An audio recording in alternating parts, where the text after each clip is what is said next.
दोस्तों आप सबका हमारे एक नए वीडियो में बहुत बहुत स्वागत है। आज के वीडियो में मैं बताऊंगा कि एएलपी का भी अगर आपने फॉर्म भरा है 2026 वाला तो ट्रेड का सिलेक्शन कैसे करना है, और अगर आपने आईटीआई किया है तो कैसे ट्रेड का सिलेक्शन करना है, कौन से क्वालिफिकेशन इसमें रहता है, कौन कौन से ट्रेड एलिजिबल होता है, डिटेल में सारी बातें करेंगे। इसके अलावा जो डिप्लोमा और डिग्री वाले हैं वो अपना ट्रेड कैसे सेलेक्ट करेंगे जिससे कि इस एग्ज़ाम का जो पार्ट बी है उसको इजीली क्लियर किया जा सके। तो आप देख सकते हैं कि रेलवे एक मैसेज सबको भेज रही है। अगर आपको मैसेज मिला है तो बहुत अच्छी बात है। आपको 14 जून 2026 से पहले ही अपना जो मॉडिफिकेशन है फॉर्म में, अपना जो ट्रेड का सिलेक्शन है वो कर लेना है। इसके लिए कोई चार्ज नहीं लगने वाला है, फ्री ऑफ कॉस्ट है। और अगर आपके पास कोई मैसेज नहीं आया है तो भी आप आरआरबी की जो ऑफिशियल वेबसाइट है उस पे जा कर के एक बार ज़रूर से ज़रूर लॉगिन कर लेना। अगर आपके पास ऑप्शन देखने को मिल रहा है तो आप अपने ट्रेड का सिलेक्शन ज़रूर करें। अब आइए देखते हैं कि ये मैसेज क्या है, इसमें हमें क्या करना है। तो dear applicant for ALP CEN 01/2026 application number CBT2 details have not been provided in your application, as these details are essential for future processing of your application. Kindly update your CBT2 details on the RRB portal. यानी कि आपने जो form भरा है उसमें इसका जो CBT2 का डिटेल है, यानी कि टेक्निकल क्वालिफिकेशन जो आईटीआई है उसके बारे में भरा नहीं गया है। तो आरआरबी कह रही है कि आप अपना जो ट्रेड सिलेक्शन है उसको कर लें, और ये सेम चीजें आपको मेल पर भी भेजा गया है। और देख सकते हैं आपको जो इनबॉक्स में मैसेज है उसके अलावा मेल पर भी ये मैसेज भेजा गया है। अब या तो ये आरआरबी की खुद की ये त्रुटि हो सकती है जिसकी वजह से फॉर्म भरते समय ही अगर ये कोई हमें ऑप्शन देखने को मिल जाता था तो ये डबल डबल मेहनत करने की ज़रूरत नहीं होती थी। लेकिन फिर भी अगर आपके पास ये मैसेज आया है तो आपको इसको अपडेट करने की ज़रूरत है। अब बात आती है कि इस नोटिफिकेशन में क्या क्वालिफिकेशन है, कैसे हमें ट्रेड का सिलेक्शन है। भारतीय रेलवे अपने नोटिफिकेशन में ही डिटेल में दे दिया है। ये मैंने नोटिफिकेशन नया वाला खोल के रखा हुआ है, आप इस नोटिफिकेशन में देख सकते हैं। यहाँ पे पार्ट बी जो है क्वालिफाइंग टेस्ट है, इसके लिए CBT2 का ट्रेड का जो सिलेक्शन है यहाँ पे दे दिया है, आप यहाँ पे देख सकते हैं।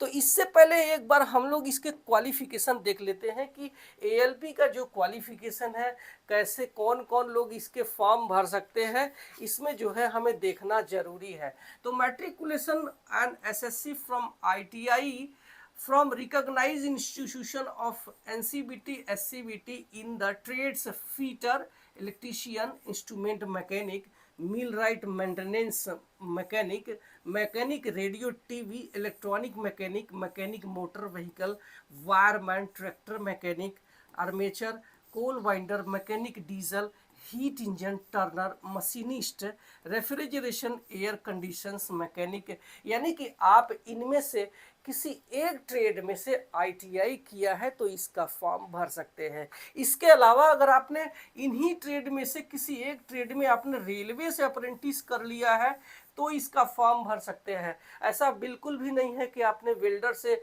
आपने अप्रेंटिस कर लिया और आप बोलेंगे कि मैं अप्रेंटिस किया हूं तो इसका फॉर्म भर सकते हैं, ऐसा बिल्कुल भी नहीं है। इन्हीं 15 ट्रेड में से किसी एक ट्रेड में आपने अप्रेंटिस किया है तो इसका फॉर्म भर सकते हैं। इसके अलावा अगर आपने आईटीआई नहीं किया है इन ट्रेड में से, आपने 3 साल का diploma, 3 years diploma mechanical, electrical, electronics, automobile engineering में किया है तो इसका फॉर्म भर सकते हैं। इसके अलावा आपने डिग्री किया है तो भी इसका फॉर्म भर सकते हैं।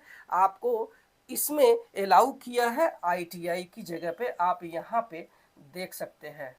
अब बात करते हैं ट्रेड सिलेक्शन के बारे में। तो अगर आपने आईटीआई जिस भी ट्रेड से किया है, आप अपने फॉर्म को भरते समय अपने आईटीआई को सेलेक्ट कर लेना। अपना जो ट्रेड है उसको 15 ट्रेड में से कोई भी एक ट्रेड होगा उसको आप सेलेक्ट कर लेंगे, तो आपके सामने आपका उसी में क्वेश्चंस पेपर देखने को मिलेगा। लेकिन बात आती है कि अगर आपने डिप्लोमा या फिर बीटेक किया हुआ है तो कौन से ट्रेड को सेलेक्ट करना है, आप ये देख सकते हैं इसी नोटिफिकेशन में ही qualification wise grouping of trade subject यहाँ पे दे दिया है। तो यहाँ पे देख सकते हैं कि अगर आपने इलेक्ट्रिकल इंजीनियरिंग से किया है, यानी कि अगर आपने इलेक्ट्रिकल इंजीनियरिंग या फिर उसके कंबाइंड इंजीनियरिंग वाले ब्रांच से आपने बीटेक किया हुआ है, तो आप electrician, instrument mechanic, wireman, armature, coil winder, refrigeration and air conditions mechanic से आप में इसमें से कोई एक ट्रेड अपनी मनपसंद का चुन सकते हैं। वहीं अगर आपने मैकेनिकल इलेक्ट्रॉनिक्स इंजीनियरिंग से डिप्लोमा या फिर बीटेक किया है तो आप इलेक्ट्रॉनिक मैकेनिक या फिर मैकेनिक रेडियो टीवी में से कोई एक ट्रेड चुन सकते हैं। अगर आपको इनमें से कोई एक देखने को नहीं मिल रहा है, मान लीजिए आप इलेक्ट्रॉनिक मैकेनिक देखने को नहीं मिल रहा है, तो आप mechanic radio and TV select कर सकते हैं। वही अगर आपने मैकेनिकल से डिप्लोमा या फिर डिग्री किया हुआ है या फिर उसके कंबाइन वाले ब्रांच से, तो आपको fitter, mechanic motor vehicle, tractor mechanic,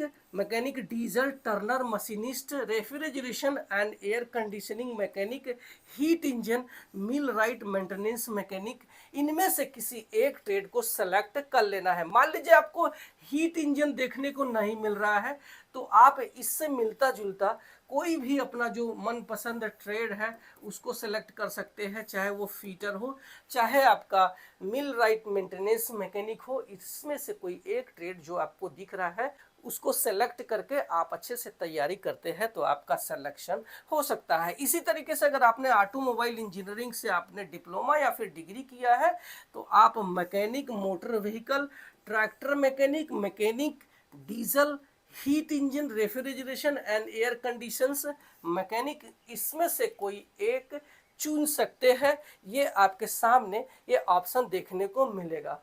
अब सवाल उठता है कि इसको सेलेक्ट कैसे करना है। तो देखो, रेलवे ने आपके पास मैसेज दिया है चाहे नहीं दिया है, रेलवे की ऑफिशियल वेबसाइट पर जैसे ही आप जाओगे आपके सामने ये खुल जाएगा। यहाँ पे दिखा देते हैं CBT 2 ट्रेड सिलेक्शन, यहाँ पे CEN ALP 2026 based on your qualification, यानी आपने जो क्वालिफिकेशन उसमें फिल किया है मैकेनिकल इंजीनियरिंग, इलेक्ट्रिकल इंजीनियरिंग, उसी बेस पर आपके सामने ITI के जो ट्रेड है वो खुलने वाले हैं और उसी से में आपको सेलेक्ट कोई एक कर लेना है। ध्यान रखना कि यहाँ पे क्लियर इन्होंने मेंशन कर दिया है कि दिस सिलेक्शन इज परमानेंट, यानी कि एक बार आपने इसको सेलेक्ट कर लिया तो आप बदल नहीं सकते हैं, can not be modified after saving. एक बार आपने इसको सेव कर दिया अपने ट्रेड को सेलेक्ट करके तो आप इसको बदल नहीं सकते। तो सोच समझ के आप यहाँ पे सिलेक्शन कर सकते हैं, सेलेक्ट योर ट्रेड, और आपको यहाँ पे सेलेक्ट करने का ऑप्शन मिलेगा। यहाँ पे एरो बना है, आप सेलेक्ट करेंगे तो आपके सामने इस तरीके से ऑप्शन देखने को मिलेगा। इसी ट्रेड में से आपको सेलेक्ट करना है। ये हमारा मैकेनिकल ग्रुप के जो ट्रेड है, चाहे वो फीटर है, mechanic motor vehicle, tractor mechanic, mechanic diesel, Turner machinist, refrigeration and air conditions, mill right mechanic, इतने ट्रेड आपको मैकेनिकल ग्रुप वाले दिख रहे हैं। तो आपको इसमें से कोई एक अपनी जो है मनपसंद का आप चुन सकते हैं। तो ये हमारा वीडियो यहीं पे समाप्त होता है। उम्मीद करता हूँ कि आपको पसंद आया होगा। Thank you so much.